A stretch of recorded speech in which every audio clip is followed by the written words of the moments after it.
Bonjour Tessa. Salut. Eh bien écoute, on voulait te poser quelques questions par rapport à ta saison. Et tout d'abord, c'était connaître tes impressions. Quel est ton bilan à mi-saison maintenant? On est à 20 jours des championnats du monde de Val d'Isère.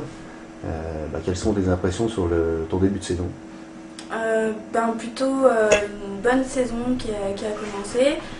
Enfin, dès le départ, bon, j'ai pas pu montrer ce que je pouvais à Zolden, donc plutôt déçue, mais après, c'est très très bien parti et bon, j'ai eu quelques bas là ce dernier mois, mais bon, ça fait partie du truc, donc je reste quand même sur une note positive, je suis très contente. Et tu peux nous parler un petit peu plus en détail de Solden? Comment tu as vécu ça? Est-ce que ça t'a déstabilisé? Ça t'a vraiment mis la hargne, la rage pour la Coupe du Monde d'après, pour faire valoir tes chances? Sur le coup, ça m'a quand même bien déstabilisé. Enfin, je veux dire, c'est un gros coup dur. Donc, faut se relever et s'en remettre. J'ai eu quand même un bon mois entre les deux courses, donc Aspen et Zolden. Donc, je pense que ça m'a beaucoup aidé à prendre le temps de digérer et tout ça. Et après, ça s'est transformé beaucoup en hargne, je pense. Et voilà. Savoir ce que tu valais sur les skis. Ouais. Ouais. Et par rapport à ta progression, là, parce que l'année dernière, donc en entrée de saison, à Solden, tu fais une 5e place, tu fais une très belle saison. Cette année, tu claques une victoire. Comment tu analyses ta progression, puisque tu as fait ta première Coupe du Monde à 16 ans et demi, là, comment ces dernières années ça s'est passé? Quelles sont la recette, un petit peu, Tessa Worley, pour réussir en Coupe du Monde? Je sais pas trop. Je pense que oui, ça s'est construit vraiment petit à petit sur la longueur, on va dire. Et que dès mes premières saisons au plus haut niveau, ça se construisait en fait. Et du coup, maintenant, j'arrive à vraiment quelque chose de bien et de solide. Je suis assez Et contente. tu sens que chaque saison, tu as passé des étapes, par exemple cette année, là, est-ce que tu sentais vraiment que c'était accessible les podiums? Euh, Ou est-ce que c'est un peu une oui, surprise? forcément, ça a été quand même un peu une surprise, mais c'est sûr que cet été, j'avais un bon ski et je sentais que je skiais quand même assez vite. Donc après, on n'a pas pu beaucoup se comparer aux étrangères, donc on ne sait pas vraiment. C'est pour ça que dès le début de saison, ça fait assez une surprise.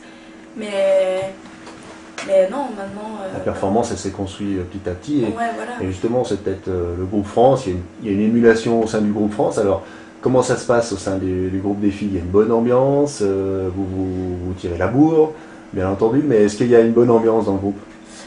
Oui, oui, il y a une bonne ambiance et c'est vraiment un groupe dynamique avec il y a des jeunes, des un peu plus expérimentés, on va dire, on peut chacune s'aider avec notre expérience personnelle et ça fait vraiment une bonne émulation et il y a un très bon groupe. Ouais. Vous avez plaisir à vous retrouver quand vous partez en stage? Oui, C'est oui, un oui. peu. Ouais, Parce que Steve nous disait la dernière fois qu'en fait, eux, quand ils partaient en stage, c'était un peu les colonies de vacances. Est-ce que vous, c'est un petit peu cette même ambiance? Ouais, vous avez plaisir à vous retrouver?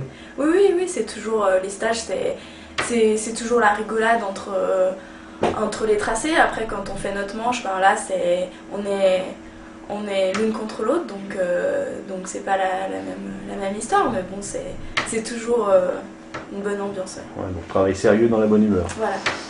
Et donc là, on en vient donc on est à 20 jours de la l'Isère. Là. Quels sont tes objectifs pour cette compétition? Puisque c'est vrai que ça fait Val d'Isère 2009, on a Vancouver 2010 derrière. Donc là, en 2 saisons, il y a des grosses échéances. Et pour toi, Val d'Isère, c'est un objectif principal, c'est un tremplin pour Vancouver. Comment tu l'envisages? Non, c'est vraiment un grand événement que je suis vraiment très très heureuse de pouvoir y participer déjà. Et puis après, forcément, les mondiaux, c'est le but ultime, c'est une médaille, quoi. Donc on va là-bas pour gagner, forcément. Après, c'est la course d'un jour, on verra ce qui va se passer. Et d'après toi, quels sont tes adversaires les plus ardus? Il y en a quand même beaucoup. Je sais pas, il y a Poutiainen, Denise Carbone. les Autrichiennes, Zettel, Görgel, enfin bon. Et puis il y a Maria Rich qui Rich, monte aussi un petit peu. Ouais, donc il y en a, vous êtes 15 pour 3 places, quoi. ouais. Voilà. Ça va être tendu. Ouais, Et justement, dans cette saison sportive qui est difficile, avec des grosses échéances, est-ce que eh bien, le fan club, par exemple, du Grand Bornand, là, te soutient fortement? Il y a des bus qui vont partir à Val d'Isère. Comment tu ressens ce soutien? C'est quoi tes impressions par rapport à ça? Ça te fait chaud au cœur? C'est important pour toi? Est-ce que c'est un paramètre que tu prends en compte dans ta préparation? Oui, ben forcément. Déjà que les championnats du monde soient en France, c'est déjà quelque chose qui je pense, qui va vraiment nous transporter. Enfin, le jour de la course, ça va être quelque chose d'énorme. C'est très rare et qu'il y ait tous les supporters français, en plus que ça soit pas très loin de chez moi. Tous les supporters du Grand Bornand vont être là et ça va être vraiment le bonheur, quoi. Enfin, c'est génial qu'il y ait autant de gens en bas qui soutiennent et qu'en plus, c'est vraiment dans la bonne humeur, une bonne ambiance. Ouais, non, ça apporte encore plus, quoi. Bah, merci beaucoup Tessa, on te souhaite une Marseillaise au pied de la piste. Hein. C'est tout le bonheur qu'on te souhaite pour cette nouvelle année. Merci Tessa. Merci.